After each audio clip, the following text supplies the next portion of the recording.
Today I'm asking you to stay until the end because you're going to find out. An incredible case where the question has followed this person to this very day. He doesn't know what happened to him, he doesn't know how to explain it properly, and it's truly a big question that still haunts him to this day. And that's why I ask you, when you finish listening to this story, to tell me what you think happened. What's your opinion, or has something similar ever happened to you? Don't forget that you can send me your own experience to the WhatsApp number that's currently on the screen. You can attach photos, videos, or anything you think is necessary to make your story as complete as possible. I'll review everything, listen to the audio messages, and contact you if I have any questions.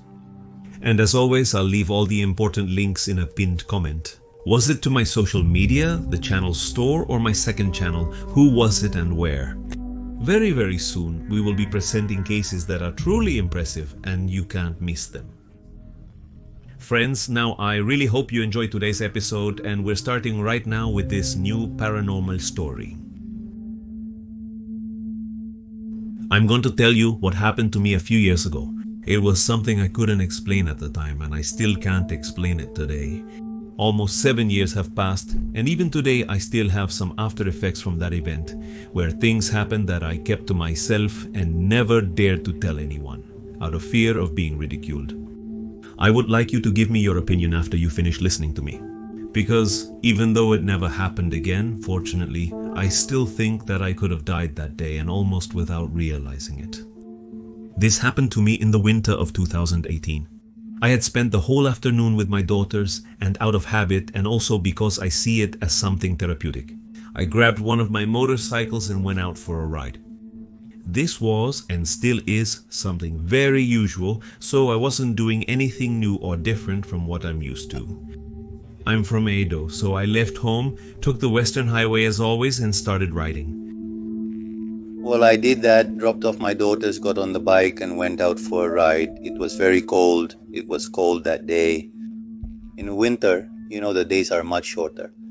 Let's say at 20 to 7, 6:40 in the evening, I was already on the highway speeding towards Ituzaingó. Well, I drove a few more kilometers and decided to turn back because of how cold it was.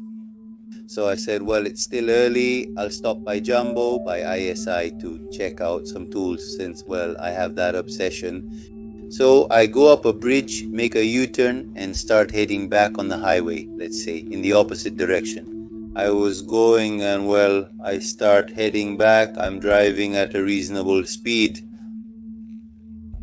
And at one point, about a kilometer before the Plaza Oeste exit, I start moving to the right with the motorcycle.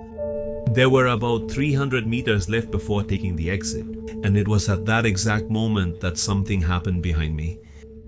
And this is why I'm telling you this story today. A very bright light dazzles me through the mirrors.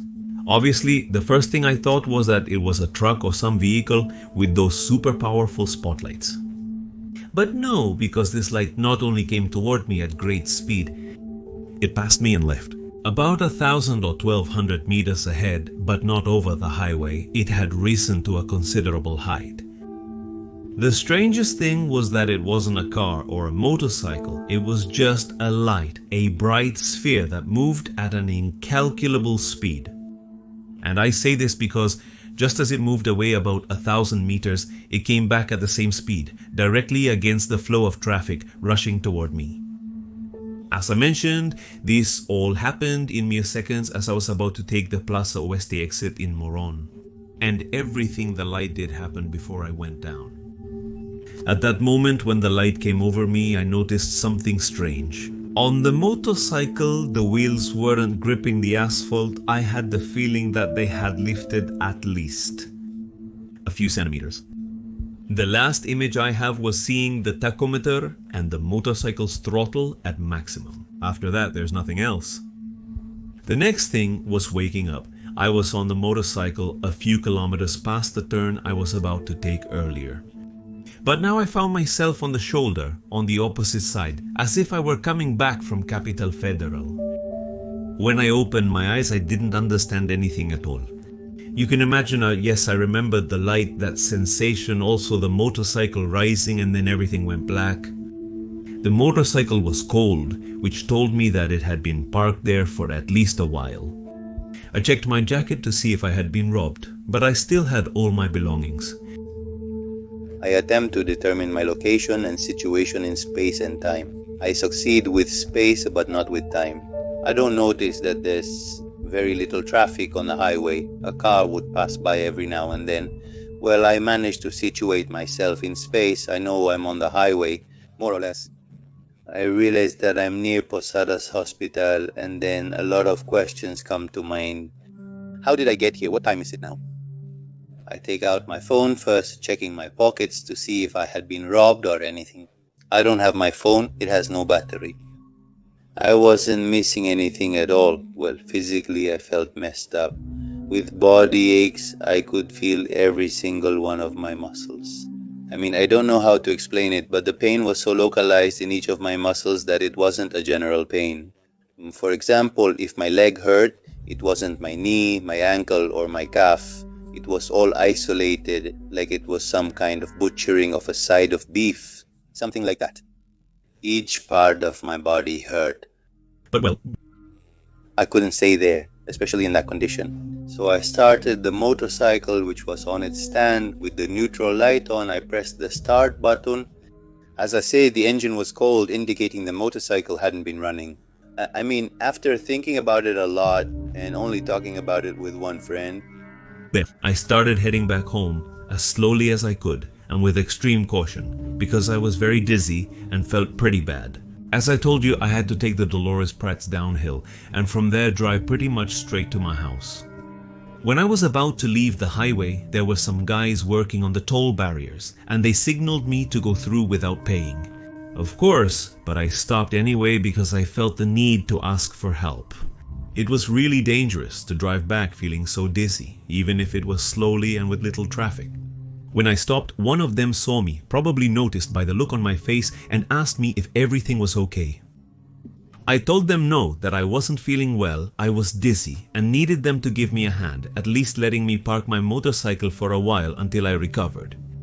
They told me yes, that it wasn't a problem. They offered to call the police or an ambulance, but I refused. I just asked them for the time because my phone strangely was out of battery, even though when I left home it was fully charged.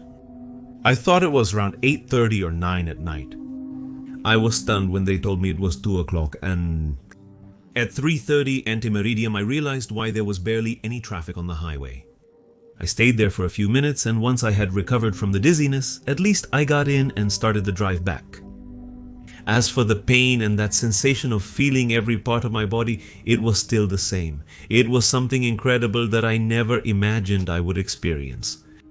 Well, I left the toll booth, got home, left the motorcycle, took a shower, took off my clothes, showered, cleaned myself up, lay down, and put my phone to charge. Well, I was in pain. Like I told you, I could feel the organs in my body separately. I don't know if I dare say it felt like they had been handled, but I felt it, I really did. I could describe places in my body that had never hurt before. I don't know how to explain it. Well, I take a shower, clean myself up, and go to bed. In the morning, I was planning to turn on my phone as soon as I plugged it in, but I leaned back on the pillow and fell asleep. I fell into a deep sleep. When I opened my eyes, I felt like I had slept for 3 days straight. And to my surprise, when I woke up, it was 7 in the morning. I woke up half an hour later than I usually do. Now, I even wake up earlier and sleep very little. I turned on my phone, hoping there would be some clue, a message, a photo that would give me a hint about what had happened the night before. I didn't remember absolutely anything, and it was overwhelming in every way. I realized that no, the phone had nothing new. I only had a message from my ex-wife, the mother of my daughters, and nothing else. Just as I said at the beginning, I don't know what happened, but after that night, some things changed in my life. For example, I always used to wear a wristwatch since I was a kid, and after this event, I was never able to wear one again. Because they just don't work for more than a few hours, no matter if they're battery powered or rechargeable. They turn off after a short time, and some even stopped working completely. The alarm clock I had in my room also burned out after 2 days, and its replacement met exactly the same fate. In short, for a long time the electrical appliances kept having some kind of malfunction. If I was nearby for a certain amount of time, why? I have no idea, but I suspect that something happened to me that night, which, although I don't remember, was responsible for these changes. It was the only time it happened to me, so I went to the doctor.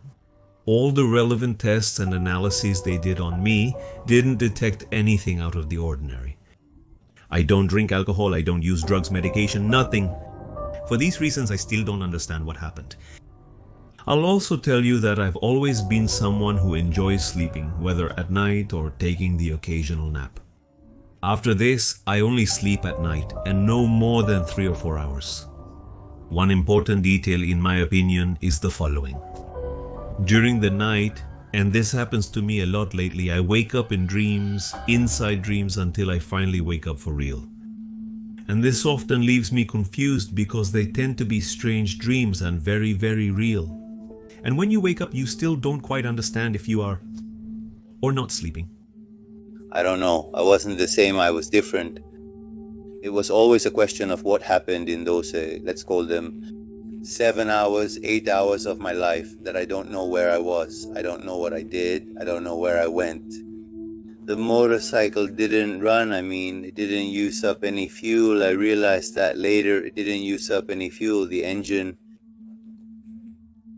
when I regained consciousness, it was cold, and well, the smell of damp earth woke me up. That smell that's typical of all roads or highways.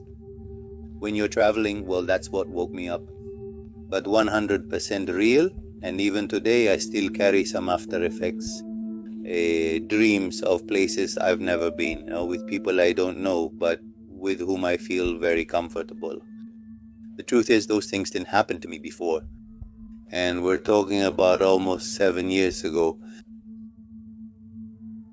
Thank you very much for making it to the end. It would be very important, as I said at the beginning and as the main character asks, for you to leave your opinion about this. What do you think happened and why? And maybe if something similar ever happened to you, you could also share your experience.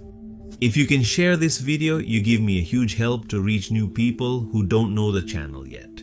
Friends, I'll say goodbye until the next episode, and now I send a big hug to all of you.